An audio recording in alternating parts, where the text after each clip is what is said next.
আসসালামু আলাইকুম। সবাই কেমন আছেন? আশা করছি সবাই ভালো আছেন। আলহামদুলিল্লাহ, আল্লাহ তাআলার অশেষ রহমতে আমরাও ভালো আছি। আজকের ভিডিওটি সুন্দর একটি সকাল থেকে শুরু করছি।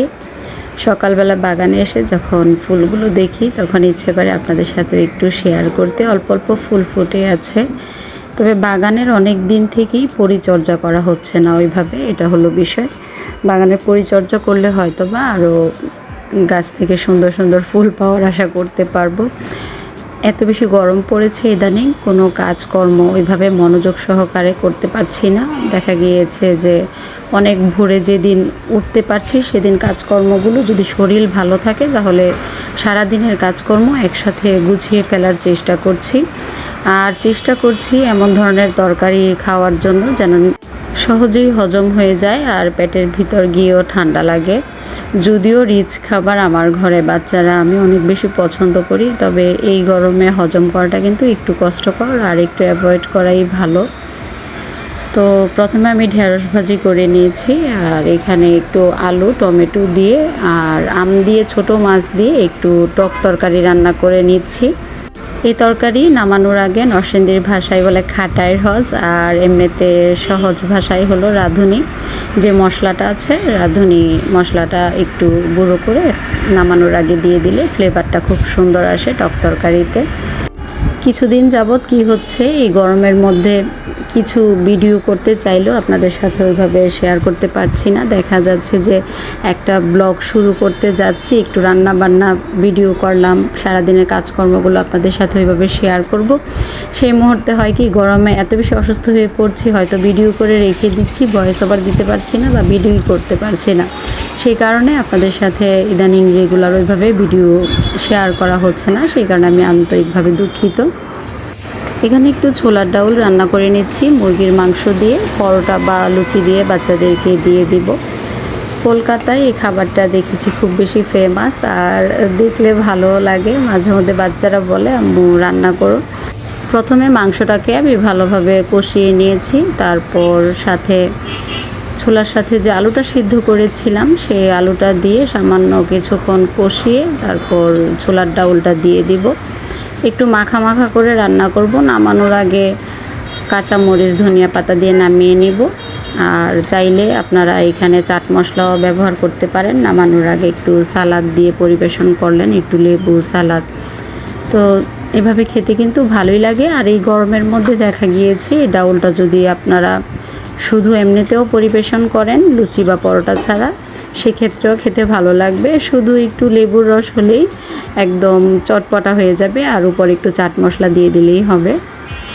ছোলার সিদ্ধ ডাউলের সাথে যে পানিটা ছিল সেই পানিটা এখানে আমি দিয়ে দিয়েছি, এক্সট্রা কোনো পানি অ্যাড করিনি। এখন জাস্ট ফুটে উঠলে 5 মিনিটের মতন ধনিয়া পাতা আর কাঁচা মরিচ উপর থেকে দিয়ে দিব।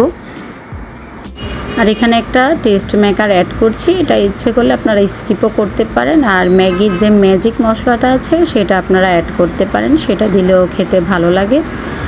যেহেতু এটা শুধুও খাওয়া যাবে এই ডাউলটা, আর পরোটা বা লুচির সাথেও খেতে পারবেন, সেক্ষেত্রে এই মশলাগুলো অ্যাড করলে কিন্তু ভালোই লাগে খেতে।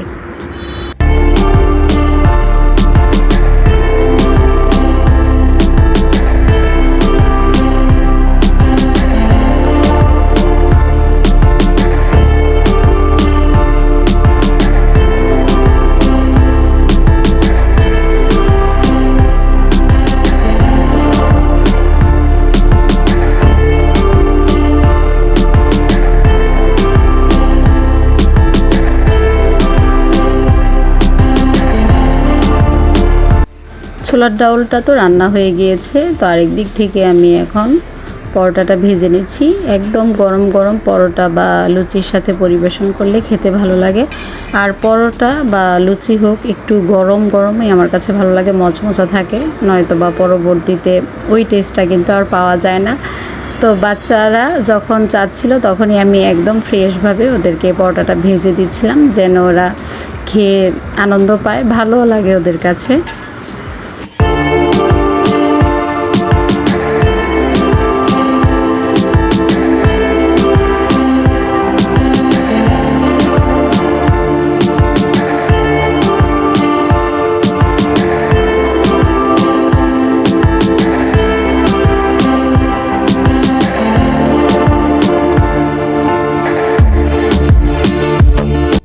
বাচ্চাদের পাশাপাশি আমার ওরিও কিন্তু আমার জন্য অপেক্ষা করে যে মা কখন খাবার দিবে, আর খুব লক্ষ্মী হয়েই কিন্তু অপেক্ষা করে বসে থাকে। আমি যখন রান্না করি আমাকে তেমন একটা বিরক্ত করবে না, জানে যে মায়ের রান্না শেষ হলে মা ওকে অবশ্যই খাবার দিয়ে দিবে।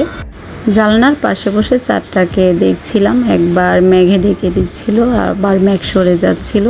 তো মানুষের জীবনটা কিন্তু এরকমই, মানুষের জীবনের সুখ দুঃখ সব কিছু মিলিয়ে জীবন। মানুষের জীবনে কিছু কিছু বিপর্যয় আসে যেগুলো সহনীয়, আর কিছু কিছু বিপর্যয় আসে এরকম যে অসহনীয় হয়ে পড়ে।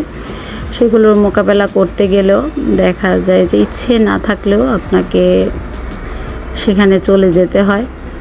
এই পরিস্থিতিগুলো আসলে কেউই চায় না যে কারো জীবনে আসুক এমন পরিস্থিতি।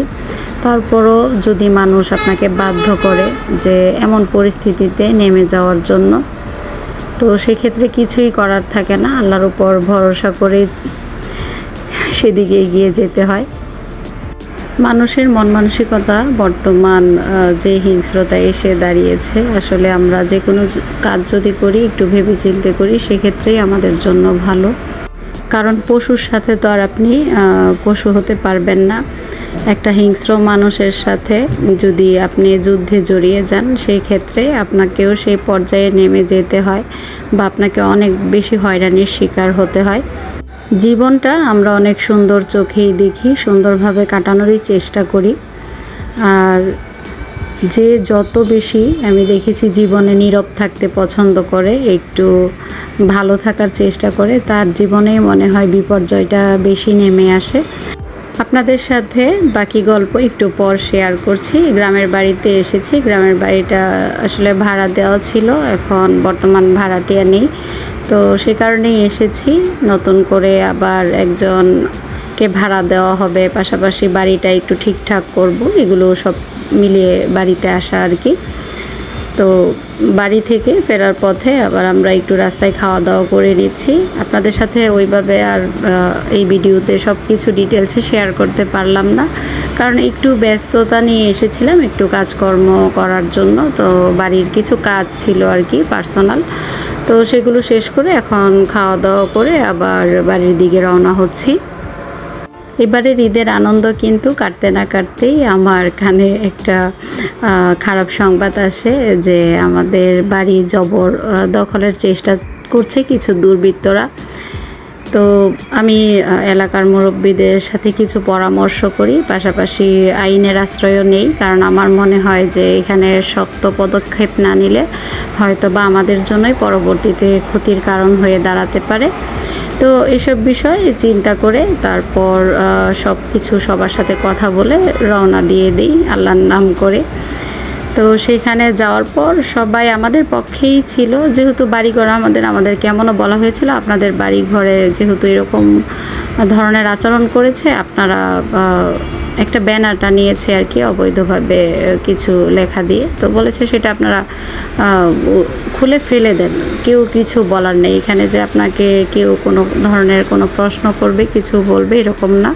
আপনার বাড়িঘর আপনার লিগ্যাল কাগজপত্র আছে, এরকম কিছুই করতে পারবে না। তারপরেও আমার মনে হলো যে না, এলাকার মুরব্বীদের জানা উচিত, এলাকায় যে চেয়ারম্যান আছে মেম্বার আছে ওনারা বিষয়টা জানবে আর ওনারাও কোনো না কোনো পদক্ষেপ নেবে এই বিষয়ে। সবাই যে ক্ষমতার জোরে যে কোনো ধরনের কাজ করে ফেলবে এমনটা না, আইন প্রশাসন আছে, এলাকায় মুরব্বীরা আছে, চেয়ারম্যান মেম্বার আছে, আমাদের লিগ্যাল কাগজপত্র আছে। সেক্ষেত্রে দেখা গিয়েছে দুর্বৃত্তরা তেমন কিছুই করতে পারতো না, এটা জাস্ট আমাদেরকে একটা হয়রানি করেছে। আমরা এ বিষয়ে কোনো ভয় পেয়েছি যে তা না, কিন্তু আমরা চাচ্ছিলাম না কিছুদিন পর পর আমরা এরকম হয়রানির শিকার হই, সেই কারণে আমরা একটু শক্ত পদক্ষেপ নেওয়ারই চেষ্টা করি। আসলে বাংলাদেশে বর্তমানে আপনি যেই স্থানে চিন্তা করবেন যে থাকবো আমি সারা জীবনের জন্য, সেখানেই বসত বাড়ি করা উচিত। শখ করে গ্রামের বাড়ি করবেন, গ্রামের বাড়িতে যদি আপনার ওইভাবে আপনি সাপোর্ট না পান তাহলে সেখানেও আপনার জন্য আপনার বাড়ি আপনার সবচেয়ে বড় শত্রু হয়ে দাঁড়াবে। কারণ একটা বাড়ি ঘর আপনি করবেন রিল্যাক্সের জন্য, সেখানে সেই বাড়িটা যাদের উপর আপনি দায়িত্ব দিয়ে আসবেন তারাই মনে করবে যে এটা মানে নিজের বাড়ি। নিজের বাড়ি বলতে নিজের বাড়ি মনে করে থাকাটা তো কোনো বিষয় না। বিষয়টা হলো নিজের দখলে নিয়ে নেওয়া, যে এখন যার বাড়ি তাকেই বের করে দিব, আমরা দখলে নিয়ে নিব, এই হলো অবস্থা। তো এইসব কারণে আমরা আইনের শরণাপন্ন হই এবং সেখানে কথা বলি আর অভিযোগ দায়ের করি। আমাদের মনে হলো যে এটা করা উচিত, পরবর্তীতে যেন এই ধরনের স্টেপ দুর্বৃত্তরা না নিতে পারে। আর বিপক্ষ দল আমি মনে করি এতটুকু স্টেপের পরে যদি এতটুকু পরিমাণ লজ্জা আল্লাহ দিয়ে থাকে, যদি এসব কাজ যারা করে তাদের বিন্দু পরিমাণ লজ্জা চোখে থাকে না, সেই কারণে এসব ধরনের কাজ করতে পারে। আর একজনের বাড়ি জবরদখলের চেষ্টা করা, এটা তো কোনো ভালো মানুষের কাজ না। আশা করছি প্রতিপক্ষের যথেষ্ট পরিমাণ লজ্জা হয়েছে, আগামীতে এরকম কোনো ধরনের কাজ করবে না যদি ভালো মানুষের সন্তান হয়ে থাকে। আর যদি এই ধরনের কাজ করে তো পরবর্তীতে কি পদক্ষেপ নেব সেটা পরবর্তীতে দেখা যাবে। আর এখানে সরকারি কিছু কর্মকর্তা রাখার উদ্দেশ্য হলো সরকারি কর্মকর্তারা যে ভিডিওটা ধারণ করেছে সেটা আমাদের তদন্তের ক্ষেত্রে কার্যকর হবে যে ওনারা এই ধরনের কাজ করেছে। আর দেখা গিয়েছে আমি যদি একা গিয়ে, আমার নিজ বাড়ির চাবি ছিল, আমি খুলতে পারতাম, কিন্তু ইচ্ছে করেই খুলিনি, কারণ ওনারা ব্যানারের পাশাপাশি কিছু আমার গেটে তালাও দিয়েছিল। তো সেইগুলো পরবর্তীতে আবার ভেঙে তারপর আমার বাড়ির ভিতরে যেতে হয়। মানে এমন একটা পরিস্থিতির সৃষ্টি করেছে যেটা কোনো দিনই আশা করিনি। আর আমরা ফোনে যোগাযোগ করেও বিষয়টা ডিসকাস করার চেষ্টা করি, কিন্তু ওনারা ফোনে কথা বলার জন্য আমাদের সাথে রাজি ছিল না। তো আমিও আল্লাহ ভরসা করে বের হয়ে পড়ি, কাউকে ভয় পাই না আল্লাহর রহমতে। আমরা যদি সঠিক থাকি, সব কিছু যদি সঠিক থাকে, কোথাও না কোথাও আমরা সঠিক বিচার পাবো, সেই চিন্তাভাবনা থেকেই কিন্তু আমি বাড়ির উদ্দেশ্যে বের হয়ে যাই। আর আল্লাহর রহমতে সুন্দরভাবে সব কাজকর্ম শেষ করেও আসি। সব কিছু আল্লাহ চাইলে সুন্দরভাবেই হয়ে যাবে আগামীতে, আশা করছি। এই কাজের পিছনে প্রধান যিনি ছিলেন উনি হলেন ঢাকার জজ কোর্টের উকিল। তো উনি তো কোনো কোর্টের আদেশে আমাদের বাড়িতে ব্যানার টানায়নি, উনি ওনার নিজের মন গড়া মতো অবৈধভাবে একটা ব্যানার টানিয়ে দিয়ে চলে গিয়েছে। আর কোর্টের নির্দেশ নিবেই বাকি, আমাদের বাড়ি ঘর, আমাদের লিগাল কাগজপত্র সব কিছু আমাদের। তো এটা আসলে একটা ক্ষমতার জোর দেখিয়েছে। তো যত বড় উকিলই হোক না কেন, উনি অবৈধভাবে কারো বাড়িতে ব্যানার টানিয়ে চলে যাবে। আমি মনে করি সেক্ষেত্রে ওনারই বেশি ক্ষতিগ্রস্ত হওয়ার আশঙ্কা রয়েছে, আমাদের না।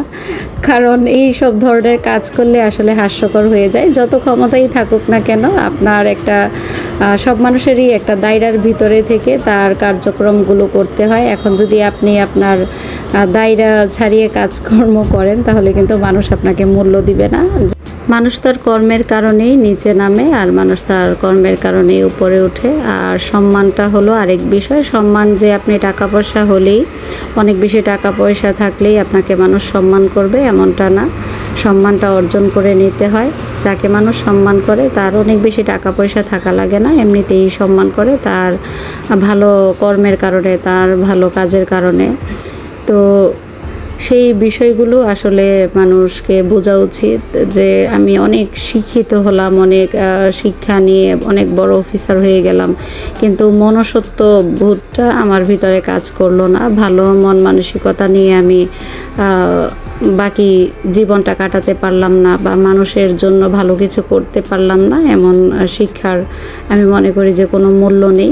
যে শিক্ষা নাকি মানুষকে মানুষের সাথে ভালো আচরণ দিতে জানে না, মানুষকে সম্মান করতে জানে না, মানুষকে ছোট করে সব সময় কথা বলে, এইসব শিক্ষার কোনোই মূল্য নেই। আর আপনার বিপদে সব থেকে বেশি আপনি মানুষকে চিনতে পারবেন। আপনার বিপদের সুযোগ নিয়ে যারা আপনার ক্ষতি করার চেষ্টা করবে, আপনি ঠিক সেই মুহূর্তেই সেই মানুষগুলোকে আপনি চিনতে পারবেন যে কারা আপনার আপন, কারা আপনার ভালো চাচ্ছে, কারা আপনার খারাপ চাচ্ছে। যে আপনার বিপদেই আপনার পাশে না থাকবে এবং সুযোগ খুঁজবে আপনার বড় কোনো ক্ষতি করার জন্য, তার থেকে বড় শত্রু আমি মনে করি যে এই পৃথিবীতে আপনার জন্য আর কেউ না।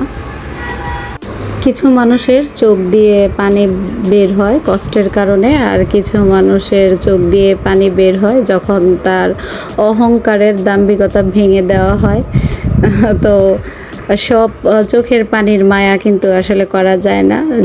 যেই পানিটা কষ্টে বের হয় সেই চোখের পানির কিন্তু মূল্য আছে। আর যে চোখের পানি নাকি আপনার অহংকারের কারণে চোখ দিয়ে বের হবে, সেই চোখের পানির মূল্য কিন্তু আল্লাহও দিবে না, আর মানুষের কাছেও নেই। তো মানুষের আসলে কর্মক্ষেত্রের কারণেই মানুষকে পিছনে পড়ে যেতে হয়। আল্লাহ কোনো না কোনোভাবে মানুষের পাপের শাস্তি আল্লাহ এই পৃথিবী থেকেই দিয়ে নিয়ে যায়, কোনো না কোনোভাবে দেখিয়ে নিয়ে যায়। কাউকে আল্লাহ পরীক্ষা করে, আর কাউকে আল্লাহ এই পৃথিবীতে বাস্তবতা দেখিয়ে নিয়ে যায়। কষ্টের উপার্জিত টাকা পয়সা, হালাল টাকা পয়সার যে কতটা মূল্য, যারা হালাল পথে ইনকাম করে তারাই জানে একটা টাকারও অনেক মূল্য আছে। আর মানুষকে আসলে হয়রানি করে, মানুষকে কষ্ট দিয়ে কেউ কোনো দিন সুখী হতে পারেনি, পারবেও না। পৃথিবীতে আল্লাহ অনেক বাস্তবতা দেখিয়ে নেয় মানুষকে, কিন্তু মানুষ আসলে বোঝার চেষ্টা করে না, বুঝতেও চায় না। তো বাকিটা আল্লাহ ভরসা।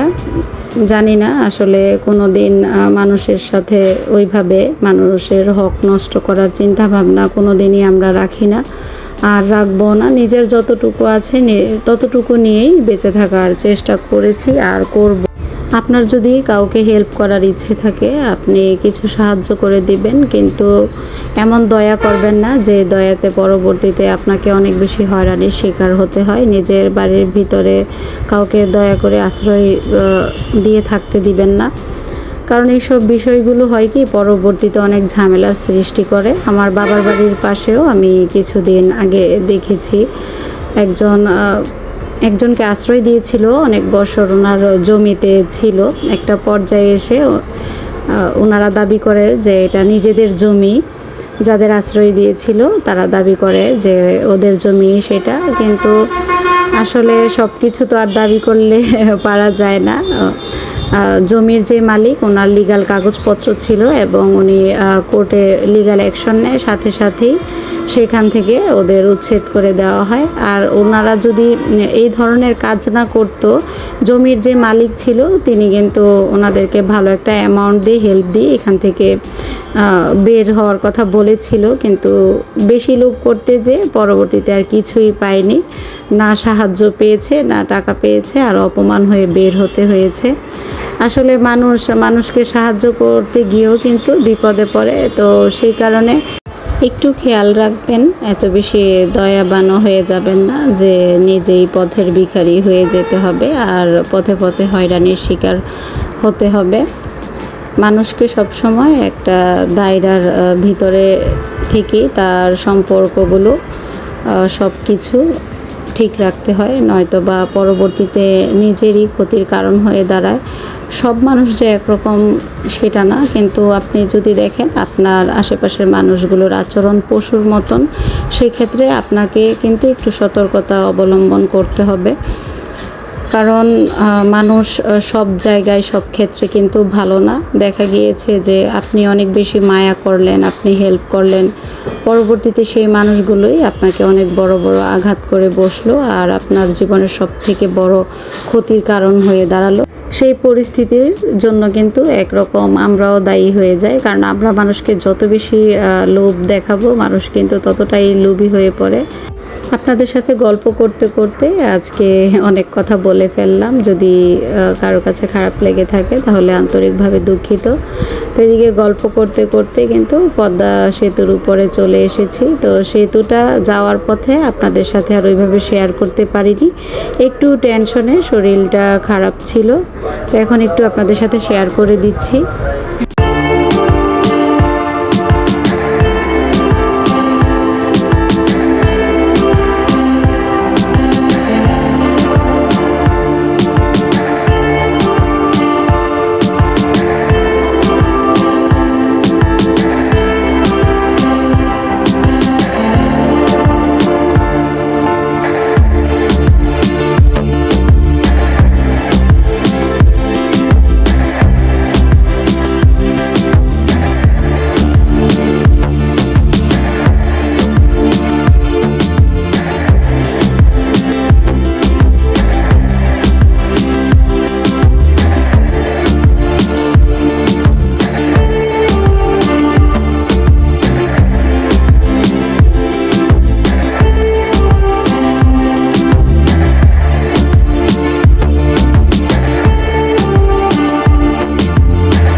আপনাদের সাথে গল্প করতে করতে ভিডিওর প্রায় শেষ পর্যায়ে চলে এসেছি। আপনাদের সাথে আজকে ভিডিওটি শেয়ার করার উদ্দেশ্য হলো সবাই সবার বসত বাড়ি নিয়ে একটু সতর্ক থাকবেন। মানুষ, আপনার আশেপাশের মানুষ সবাই যে ভালো হবে এমন না। তো আপনার যদি লিগ্যাল কাগজপত্র থাকে এবং সব কিছু বৈধভাবে আপনি বসত বাড়ি করে থাকেন, সেক্ষেত্রে ভয় পাওয়ার মতন কিছুই না। তারপরও এতটুকু হয়রানির শিকারও যেন না হয়, সেক্ষেত্রে একটু খেয়াল রাখবেন। এরকম ভুক্তভোগী কিন্তু অনেকেই আছেন, সেই জন্যই আজকের ভিডিওটি আপনাদের কাছে দেওয়া। একটু পরিস্থিতি একটু মনোযোগ সহকারে একটু বুদ্ধি নিয়ে হ্যান্ডেল করলেই দেখবেন যে এইসব পরিস্থিতি থেকে আপনারা উঠে আসতে পারবেন। সবাই সুস্থ থাকবেন, ভালো থাকবেন। সবার সুস্থতা মঙ্গল কামনা করে ভিডিওটি শেষ করছি।